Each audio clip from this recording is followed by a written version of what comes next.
திமுக கூட்டணியில் நடிகர் கமல்ஹாசன் இடம் பெறுவாரா மாட்டாரா? அவர் கேட்கும் தொகுதிகளை திமுக ஒதுக்காவிட்டால் மக்கள் நீதி மய்யம் நாடாளுமன்ற தேர்தலில் தனித்து போட்டியிடுமா அல்லது தேர்தலை புறக்கணிக்குமா என்ற கேள்விகள் கடந்த சில வாரங்களாகவே அரசியல் வட்டாரத்தில் பரபரப்பாக பேசப்பட்டு வந்தது. இதற்கு முக்கிய காரணம், திமுக கூட்டணியில் இணைந்து போட்டியிடுவதற்கு எங்கள் கட்சி தயாராக இருக்கிறது என்று கமல் வெளிப்படையாக அறிவித்து 2 மாதங்களுக்கு மேலாகியும் அவரை திமுக கண்டுகொள்ளவே இல்லை என்பதுதான். தவிர அவரை தங்களது கூட்டணியில் சேர்த்துக் கொள்ள திமுக எந்த ஆர்வமும் காட்டவில்லை. கடந்த ஜனவரி மாத இறுதியில் நடிகர் கமல் எப்படியாவது திமுக கூட்டணியில் இணைந்து கோவை, தென் சென்னை தொகுதிகளை கேட்டு வாங்கிவிட வேண்டும் என்று தானாக முன்வந்து கூட்டணி ஆசையை வெளிப்படுத்தினார். அதற்காக 2019 தேர்தலில் தனித்து போட்டியிட்ட தனது கட்சிக்கு 4% ஓட்டுகள் கிடைத்ததையும், கோவை, தென் சென்னை உள்ளிட்ட சில தொகுதிகளில் 1 லட்சத்திற்கும் மேலான வாக்குகள் கிடைத்ததையும் பட்டியல் போட்டார். ஆனால் ஏற்கனவே திமுக கூட்டணியில் 1/2 டஜனுக்கும் மேலான கட்சிகள் இருக்கும் நிலையில் மக்கள் நீதி மய்யத்தையும் சேர்த்துக் கொண்டால் மற்றவர்களுக்கு தொகுதிகளை பங்கிட்டு கொடுப்பது இடியாப்ப சிக்கலாகிவிடும் என்பது திமுக தலைமைக்கு நன்றாகவே தெரியும். இதனால்தான் திமுக எந்த கருத்தையும் வெளிப்படையாக தெரிவிக்கவில்லை. இதுகுறித்து அப்போது திமுக தொகுதி பங்கீட்டு பேச்சுக்குழுவின் தலைவர் TR பாலு எம்பியிடம் செய்தியாளர்கள் கேள்வி எழுப்பினர். அதற்கு அவர் அளித்த பதில் மிகவும் வேடிக்கையாக இருந்தது. திமுக கூட்டணியில் மக்கள் நீதி மய்யம் கட்சி இருக்கிறதா என்பது பற்றி எனக்கு எதுவும் தெரியாது. தேர்தலில் போட்டியிட இடம் கேட்காமல் புதிய கட்சிகள் யார் வேண்டுமென்றாலும் எங்கள் கூட்டணிக்கு வரலாம் என்று கமலுக்கு பலத்த ஷாக் கொடுத்தார். இதன் மூலம் நீங்கள் நாடாளுமன்ற தொகுதி MP சீட்டுகளை ஒருபோதும் எங்களிடம் எதிர்பார்க்க வேண்டாம் என்பதை TR பாலு பட்டவர்த்தனமாக போட்டு உடைத்தும் இருந்தார். ஆனாலும் நடிகர் கமல் மனம் தளரவில்லை. அமைச்சர் உதயநிதி சினிமா வட்டாரத்தில் தனக்கு மிகவும் நெருக்கமானவர் என்பதால் அவர் மூலம் தொடர்ந்து காய்களை நகர்த்தி வந்தார். திமுக எப்போது அழைக்கும் என்று காத்திருந்த கமலுக்கு February 9 விடுக்கப்பட்ட திடீர் அழைப்பு ஜாக்பாட் போல அமைந்தது. உடனடியாக தனது கட்சி நிர்வாகிகள் சிலருடன் அறிவாலயத்திற்கு ஓடோடினார். அங்கிருந்த அமைச்சர் உதயநிதி அவரை வரவேற்று அழைத்து சென்ற போதே மக்கள் நீதி மய்யம் எதையோ மிகப்பெரியதாக சாதிக்கப் போகிறது என்று அரசியலில் உள்ளோர் அனைவரும் மிகுந்த ஆவலுடன் எதிர்பார்த்தனர். உள்ளே சென்ற சிறிது நேரத்திலேயே வெளியே வந்த கமல் முதலமைச்சர் ஸ்டாலினுடன் ஒப்பந்தம் செய்து கொண்ட ஒரு கடிதத்தை செய்தியாளர்களிடம் காண்பித்தார். அங்குதான் மிக பெரிய ட்விஸ்டே இருந்தது. மக்கள் நீதி மய்யம் எதிர்வரும் நாடாளுமன்ற தேர்தலில் போட்டியிடப் போவதில்லை. இந்த தேர்தலில் திமுக கூட்டணியை ஆதரித்து கமல் பிரச்சாரம் செய்வார்.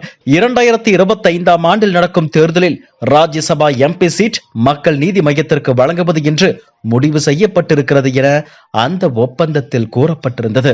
இதன் பிறகு செய்தியாளரிடம் பேசிய கமல், நாடாளுமன்ற தேர்தலில் நானும் எனது கட்சியும் போட்டியிடவில்லை. திமுக கூட்டணிக்கு என்னுடைய அனைத்து ஒத்துழைப்பும் இருக்கும். இது பதவிக்கான விஷயமே இல்ல, நாட்டிற்காக ஒன்று சேர்ந்துள்ளோம் என சுருக்கமாக முடித்துக் கொண்டார். தொடர்ந்து செய்தியாளர்கள் கேள்வி எழுப்பிய முயன்ற போது அவர் அங்கிருந்து நழுவி விட்டார். திமுக கூட்டணியில் எப்படியாவது ஒரு நாடாளுமன்ற தொகுதியை வாங்கி போட்டியிட்டு விடலாம் என்று மனக்கோட்டை கட்டியிருந்த மக்கள் நீதி மய்யம் கட்சி நிர்வாகிகளுக்கும் தொண்டர்களுக்கும் இது மிகப்பெரிய அதிர்ச்சி தருவதாக இருந்தது.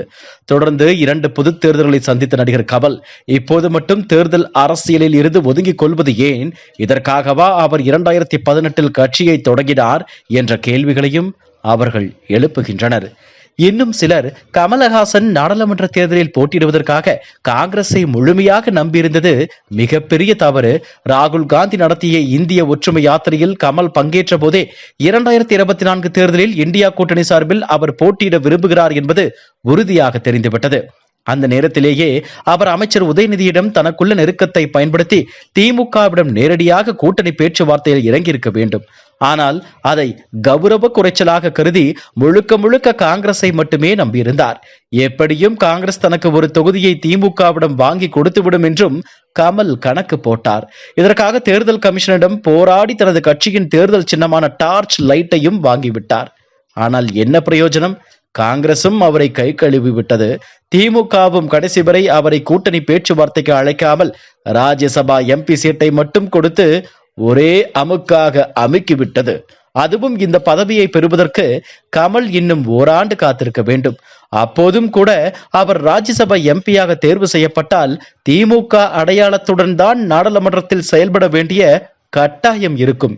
இது முழுக்க முழுக்க அவருடைய சுயநலத்தையே காட்டுகிறது. தவிர கடந்த 2 மாதங்களாக மக்கள் நீதி மய்யத்தின் தொண்டர்களை எப்படி ஏமாற்றலாம் என்று கட்சியின் தலைவர் கமல் கலைத்துறையின் அவருடைய சக நண்பரும் அமைச்சருமான உதயநிதியுடன் சேர்ந்து திட்டமிட்டு நடத்திய நாடகம் போலவே இது தெரிகிறது. அண்மையில் மக்கள் நீதி மய்யத்தின் 7ஆம் ஆண்டு தொடக்க விழாவில் பேசிய கமல், நான் கோபத்தில் அரசியலுக்கு வரவில்லை, சோகத்தில் வந்தேன், நான் முழுநேர அரசியல்வாதி அல்ல என்ற விமர்சனத்தை முன்வைக்கின்றார். முழுநேர அரசியல்வாதி என்பவர் யார்? அப்படி யாரும் இல்லை, எல்லோருமே பகுதி நேர அரசியல்வாதிகள் தான் என்று கொந்தளித்திருந்தார். ஆனால் இப்போது பகுதி நேர அரசியல்வாதிக்கும் கீழாக அவர் சென்று விட்டார். சினிமாவில் ஹீரோவாக ஜொலிக்கும் கமல் அரசியலில் ஜீரோ ஆகிவிட்டார் என்பதே யதார்த்தமான உண்மை. தேர்தல் கமிஷனில் போராடி பெற்ற டார்ச் லைட் சின்னமும் பல்பு வாங்கியதுதான் மிச்சம். இதுக்கு பேசாம அந்த பருத்தி மூட்டை குடோன்லயே இருந்திருக்கலாம் என்று கமல் அரசியல் கட்சி தொடங்கியதை பலரும் கேலியாக பேசும் நிலைமைக்கு அவருடைய அரசியல் வாழ்க்கையாகிவிட்டது. அதற்கு பேசாமல் கட்சியை கமல் திமுகவுடன் இணைத்து விடலாம். ஏனென்றால் 2018 கட்சி தொடங்கிய போது அவருடன் இருந்த முக்கிய நிர்வாகிகள் அனைவரும் இன்று திமுகவில் தான் இருக்கின்றனர். அதனால் கமல் தனது கட்சியை திமுகவுடன் இணைப்பதில் எந்த தவறும் கிடையாது என்பது மக்கள் நீதி மய்யம் கட்சி நிர்வாகிகளின் புலம்பலாக உள்ளது. அதே நேரம் நடிகர் கமலை விட திமுகவின் தீவிர விசுவாசியாக இருக்கும் வைகோ கூட தனது கட்சிக்காக ஒரு நாடாளுமன்ற தொகுதியை அடம் பிடித்து வாங்கிவிட்டார். மதிமுக பம்பரம் சின்னத்தில் களம் காண போவதாகவும் அறிவித்திருக்கிறார். ஆனால் கமலை நினைத்தால்தான் பரிதாபமாக இருக்கிறது. இதுபோன்ற செய்திகளை மேலும் தெரிந்து கொள்ள எங்களது யூடியூப், ஃபேஸ்புக் மற்றும் ட்விட்டர் ஆப்களை சப்ஸ்கிரைப் செய்யவும்.